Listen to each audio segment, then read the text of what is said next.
In the logarithms section, or video, we're going to look just at 6 different types of log equations that you can run across. There are several others, but I think this will hit at least one of each type so that you'll feel comfortable going back onto your homework. F of x is equal to 3. That's an exponential function. So if we're solving this as a logarithm equation, first thing you may want to do is convert it to log form. If exponential form is not something you're able to work with, convert it to log form. This would be log base 7 of 3 is equal to x. Now, because we have a logarithm where both the base and the thing are numerical values, you're able to use your change of base formula, which means you can convert this into a base 10 logarithm that can be evaluated on your calculator, or a natural logarithm problem that can be evaluated on your calculator.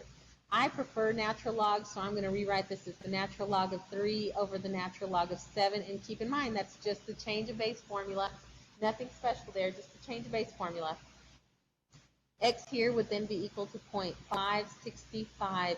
Always keep in mind, in your calculator on logarithm problems, you do want to keep no fewer than 3 decimal places, okay, if you're giving us the decimals. All right, here's the second example.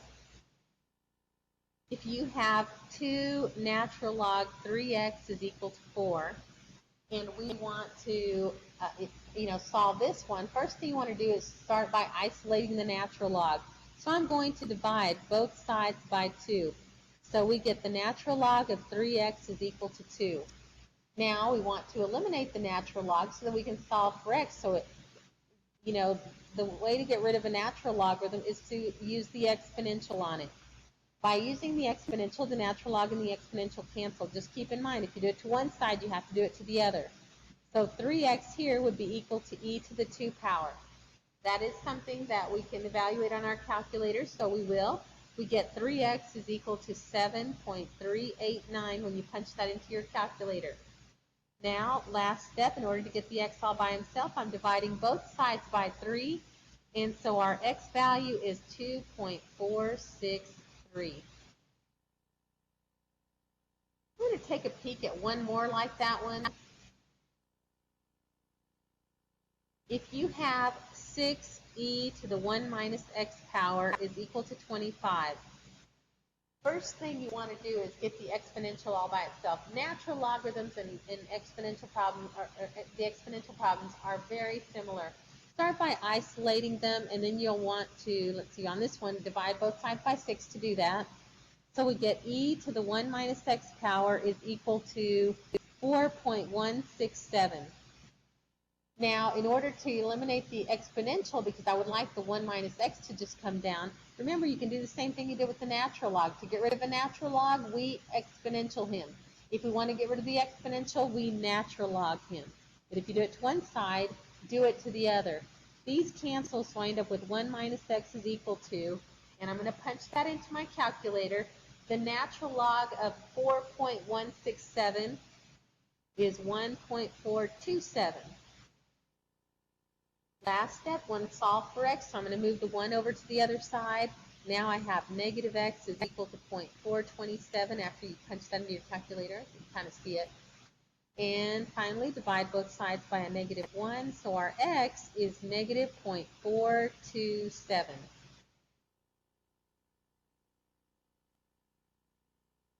Let's look at a few more. This next type will illustrate something you may run across a lot on your homework. The log of x plus 4 plus the log of x plus 1 is equal to 1. If you have a logarithm equation that has several logarithms in it, or even just a couple like this one, the idea behind solving these is to try to get as few logs as possible and as concise as possible. So first thing I'm going to do is combine these into a single logarithm. The sum of 2 logs that have the same base is the same thing as the log of their product, x plus 4 times x plus 1. And the other neat thing, if you have a logarithm that does not have a base on it, it's a base 10. Okay, that's the one that's assumed, the most common one. So if you see no base, it's a base of 10. Now, once you have a single logarithm equation, these are fun. Convert them to exponential forms.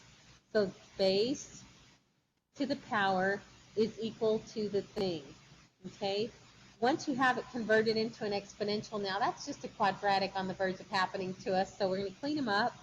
We get 10 is equal to x squared plus 5x plus 4.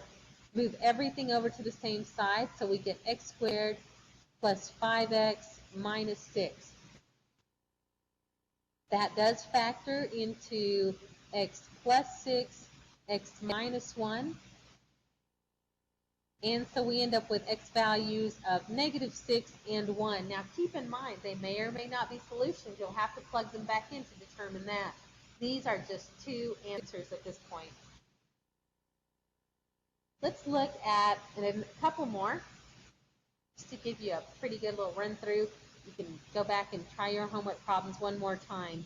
Log base 5 of 5x is equal to 2. Here we have a single logarithm equation, as we did on the last one after we combined those two logs. If we have a single log, these are really straightforward. If log form doesn't do it for you immediately, convert it to exponential. Base to the power is equal to the thing. 5 squared is 25. And after dividing both sides by 5, we get x is equal to 5.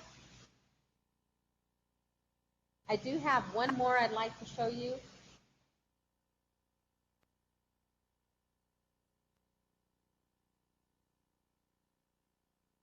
If we have log base 3 of x plus log base 3 of x squared minus 8 equals log base 3 of 8x.